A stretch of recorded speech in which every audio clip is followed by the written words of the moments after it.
Hello. Murisei tsano ndiri pa Trabablas.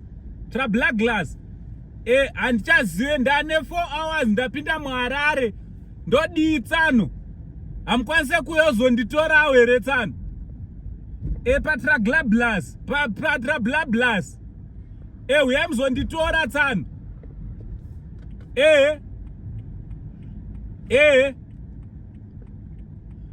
Alright tsano, apa ndasvika kuma 1. Rungotenderera tsano. We tsano. Panonzi pachi. Ndikagona kupronounce zita rachona, ndinobva ndatogonawo kupapinda. Mati Trabablas. Trabablas. Alright tsano. Ndabva ndatoona yekutaundi tsano. Pandangogona Trabablas. Tsano. Ndamuwaterfalls.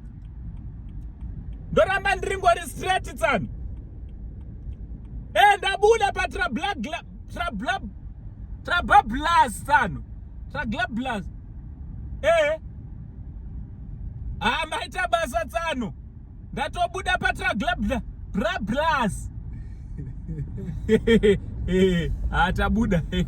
Atabuda.